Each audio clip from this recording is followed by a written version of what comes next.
Welcome to Sougata's diary. SLST 2 এর 9, 10 এবং 11, 12 বোঝা যাচ্ছে যে একদম খুব সামনেই ইন্টারভিউ। কারণ ওবিসি যে জটটা ছিল সেই ওবিসি জটের যে এডিট অপশন দিয়েছে এবং সেটা আস্তে আস্তে ক্লিয়ার হয়ে যাচ্ছে এবং খুব তাড়াতাড়ি ইন্টারভিউ শুরু হচ্ছে, এটুকু আমরা বুঝতে পারছি। কিন্তু যেটা বুঝতে পারছি না, গ্রুপ সি, গ্রুপ ডি এবং প্রাইমারির যারা ক্যান্ডিডেটস রয়েছেন আমার চ্যানেলে, তাদের অনেকের অনেক অভিমান যে আমি প্রাইমারি নিয়ে কথা কম বলি। দেখুন, সেটা নয়, যেটার খবর আসে অ্যাকচুয়ালি সেই খবর আমি দিই। এক্ষেত্রেও বলছি যে প্রাইমারি এখন অফিসিয়ালি কোনো খবর নেই, কিন্তু বিশ্বাস করুন, প্রাইমারি আর গ্রুপ সি, গ্রুপ ডি এই দুটোর খবর খুব তাড়াতাড়ি হতে চলেছে। গ্রুপ সি, গ্রুপ ডি এর এডিট অপশন দিয়ে দিয়েছে। SSC group C, group D এর এডিট অপশন কিন্তু দিয়ে দিয়েছে এবং প্রাইমারিও 7% ধরেই হবে এবং দেখবেন এডিট অপশন দেয়া হবে, কাট অফ এদিক ওদিক হবে, অনেক কিছু ঘটবে কিন্তু, ঠিক আছে? কিন্তু যা কিছু ঘটার খুব তাড়াতাড়ি ঘটবে এবং ইন্টারভিউ শুরু হতে চলেছে খুব তাড়াতাড়ি। আবার প্রাইমারির প্রচুর জেলাতে অনেক ইন্টারভিউ হয়ে গিয়েছে, জানি না সেই সমস্ত ইন্টারভিউ আবার প্রথম থেকে শুরু হবে কিনা, এখনো সেসব কিচ্ছু বলা যাচ্ছে না। কিন্তু বলবো, প্রাইমারির জন্য যাদের এখনো পর্যন্ত ইন্টারভিউ হয়নি তারা অবশ্যই ইন্টারভিউয়ের প্রিপারেশন নিন। এখন থেকে আমার চ্যানেলের যে সমস্ত স্টাডি মেটেরিয়ালগুলো দেবো সেগুলো এসএলএসটি 2 এবং প্রাইমারি দুটোর ক্ষেত্রেই কাজে লাগবে কিন্তু, কেমন? এবার গ্রুপ সি, গ্রুপ ডি এর এডিট অপশন তো দিয়ে দিয়েছে, একটা নির্দিষ্ট টাইম পর্যন্ত সেটা হবে এবং একইভাবে আপনারা যদি কিছু ভুল করেন বা এডিট না করেন তাহলে কিন্তু সেক্ষেত্রে সেটা সংশোধনের কিন্তু আর কোনো সুযোগ থাকবে না। হ্যাঁ, ব্যাপারটা হচ্ছে এইখানেও বহু মানুষ জিজ্ঞেস করছেন কাদের করতে হবে এডিট। একদম সহজ ভাষায় বুঝে নিন, এডিট করতে হবে ওবিসিদের। ওবিসিদের মধ্যে কাদের? ওবিসিদের মধ্যে মাত্র 66টা জনজাতির মধ্যে যারা পড়ছেন তাদের। স্পষ্ট করে সেখানে বলাই হচ্ছে যে আপনি যদি কোনো কিছু না করেন তাহলে সেটা আপনি অটোমেটিক জেনারেল হয়ে যাচ্ছেন। অর্থাৎ ওবিসি 77টার মধ্যে যারা পড়ছেন তারা যদি কিছু নাই করেন, মানে নাও করেন, তবুও তারা অটোমেটিক জেনারেল হয়ে যাচ্ছেন। এইটুকু ভালো করে বুঝে নিন। মানে আমার কি করতে হবে? আমি তো বাদ চলে গেছি, আমাকে কি করতে হবে? আপনি করতেও পারেন সেখান থেকে। আপনি কি বা করবেন? ওখানে তো চুজ করতে পারবেন না 66টা জনজাতির মধ্যে, তাই না?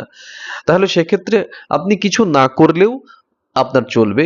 অটোমেটিক আপনি আনরিজার্ভড ক্যাটাগরি বা জেনারেল ক্যাটাগরিতে চলে যাচ্ছেন। এবার একদম সারমর্ম এটাই, যারা মানে লস কাদের, ক্ষতি কাদের এডিট না করলে, যারা ওবিসি 66টা জনজাতির মধ্যে পড়ছেন, শুধুমাত্র তারাই এডিট করুন। এবং তারা যদি এডিট না করেন তাহলে তারা এখনকার নিয়মে প্রকৃত ওবিসি হওয়া সত্ত্বেও তারা বাদ যাবেন। বাদ যাবেন বলতে জেনারেল ক্যাটাগরিতে চলে যাবেন আর কি, ঠিক আছে? তাহলে ওবিসি 66টা বাদে আর যারা আছেন তাদের না করলেও চলবে, কিচ্ছু না করলে অটোমেটিক তো আপনি জেনারেলি হয়ে যাচ্ছেন, ঠিক আছে? নির্দিষ্ট সময়ের মধ্যে এই কাজটা করে নিতে হবে আপনাদের। এইবার ব্যাপারটা হচ্ছে রেজাল্ট পুজোর আগে, এটা বলা হয়েছিল, এখনো বলা হচ্ছে পুজোর আগেই রেজাল্ট বেরোবে আপনাদের। পুজোর আগে যদি রেজাল্ট বেরোয় সেক্ষেত্রে ইন্টারভিউ কিন্তু এই বছরের মধ্যে হয়ে যাবে। আমি জানি এই যে এই বছর কথাটা বললাম, মানে আপনারা হিসেব করে ফেললেন 4 মাস। এই 4 মাস সময়ও তো বড় কম সময় নয় এবং তার মধ্যে যে যোগ্য শিক্ষিতা রয়েছে তাদের কষ্ট মানে এই মানে খুব রিসেন্ট ফিউচারেই যে একদম কেটে যাচ্ছে এরকমও নয়, এখনো বেশ কিছু মাস অপেক্ষা করতে হবে। ইন্টারভিউ হয়তো নভেম্বর ডিসেম্বর, মানে পুজোর পরে নভেম্বর ডিসেম্বরে ইন্টারভিউ হয়ে যাবে। এইবার ব্যাপারটা হচ্ছে শেষ কবে হবে, রিক্রুটমেন্টটা কবে হবে? দেখুন, এসএলএসটি 2 এর 9, 10 এবং 11, 12 এর জন্য মে মাস পর্যন্ত, মানে 2027 এর মে মাস পর্যন্ত এই চাওয়া হয়েছে, এক্সটেনশন চাওয়া হয়েছে। এবার এক্সটেনশন এতদিন চেয়েছে বলেই যে এতদিনই দেবে, দেবে এটুকু শিওর, কিন্তু এতদিন দেবে বলে মানে নাও দিতে পারে আর কি, ঠিক আছে?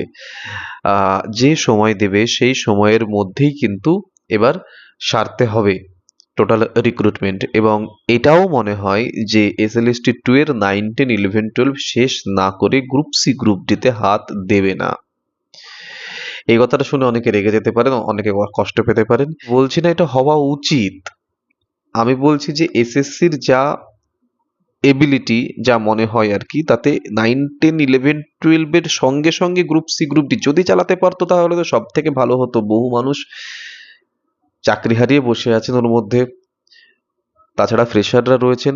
কিন্তু দেখুন, আমার মনে হয় না 9, 10, 11, 12 এর সঙ্গে একসাথে গ্রুপ সি গ্রুপ ডি চালাবে। তাহলে সেই হিসেবে যদি এসএলএসটি এর এক্সটেনশন যেটা মে মাস পর্যন্ত চাওয়া হয়েছে সেটা যদি সত্যি সত্যি মে মাস পর্যন্ত দেয়, তাহলে মের মধ্যে আমাদের এসএলএসটি 2 এর 19, 11, 12 কমপ্লিট হচ্ছে, এবং তারপরেও আরো 3টে মাস ধরুন, জুন, জুলাই, অগস্ট, সেপ্টেম্বর, মানে পরের বার পুজো প্রায় চলে আসা ব্যাপার। এটা খুব দুর্ভাগ্যজনক, খুব দুর্ভাগ্যজনক।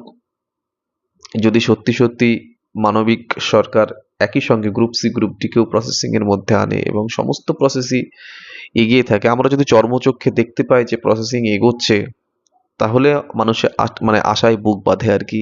কিন্তু সেই যে কবে পরীক্ষা হয়ে গেছে গ্রুপ সি গ্রুপ ডি, তারপর থেকে আর কোনো কিচ্ছুর খবর হলো না। এটা খুব সাংঘাতিক একটি ব্যাপার। তো যাই হোক, মনে মনে হিসেব করতে হবে না যে 1 বছর রয়েছে এখনো, এরকম ভাবার কোনো কারণ নেই। কারণ ইন্টারভিউটা কিন্তু অতদিন লাগাবে না, ইন্টারভিউটা কিন্তু মাস 3-4 মধ্যে কিন্তু ইন্টারভিউ হবে। কেমন?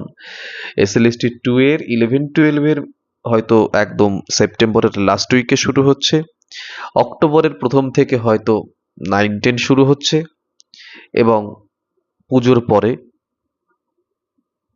গ্রুপ সি গ্রুপ ডি, এবং পুজোর আগেই গ্রুপ সি গ্রুপ ডি এর রেজাল্ট। এটুকুই বলবো যে গ্রুপ সি গ্রুপ ডি এর জন্য যারা পড়াশোনা করছো তারা কিন্তু প্রিপারেশন শুরু করো। আমার চ্যানেলে ইন্টারভিউ এর গ্রুপ সি গ্রুপ ডি এর ইন্টারভিউ এর স্টাডি মেটেরিয়ালও আমি দিতে শুরু করবো এবার। আমি দিতে লেগেও ছিলাম, কিন্তু যেহেতু সমস্ত কিছু বন্ধ হয়ে গেল আমি বন্ধ করে দিয়েছিলাম, এবং আমি কিন্তু গ্রুপ সি গ্রুপ ডি এর সমস্ত স্টাডি মেটেরিয়াল এখন থেকে দিতে থাকবো। আর প্রাইমারির ক্যান্ডিডেটসদের বলবো, যারা ডেমোগুলো রেডি করেছো তারা ডেমোগুলো প্র্যাকটিস করো, এবং আহ, খুব তাড়াতাড়ি কিন্তু প্রাইমারির কিন্তু খবর হবে। এবং primary group C group D 9, 10, 11, 12 এই যে বারে বারে বলছেন না জোয়ার আসতে চলেছে, জোয়ার আসতে চলেছে, হ্যাঁ যখন আসবে তখন যেন অসুবিধা না হয়। আমরা জানি না যে সেই জোয়ারে আমরা ভেসে যাব নাকি দাঁড়িয়ে থাকবো, কিন্তু এটুকু আমরা বুঝতে পারছি যে 9, 10, 11, 12 কে তো কমপ্লিট করতেই হবে, কোর্ট অর্ডারের মধ্যে আছে। কিন্তু আমাদের মাননীয় শিক্ষামন্ত্রী বলুন, মুখ্যমন্ত্রী বলুন, তারা বারবার বলছেন যে একদম নিয়োগের জোয়ার আসছে, এবং সেই কথাগুলোকে অবশ্যই আমরা বিশ্বাস করব, অবশ্যই আমরা মান্যতা দেব, অবশ্যই আমরা নতুন সরকারের প্রতি আস্থা রাখবো। তিনি কোনো ভোট প্রচারে গিয়ে সে কথাগুলো বলছেন না, তিনি কোনো বিরোধী নেতাও নন, তিনি আমাদের মুখ্যমন্ত্রী, তার কথার অবশ্যই দাম থাকবে, সেই বিশ্বাস নিয়েই আমাদের চলতে হবে। ঠিক আছে? এবং খুব কম করে হলেও নতুন রিক্রুটমেন্টও আশা করা যায় হবে এরপর থেকে।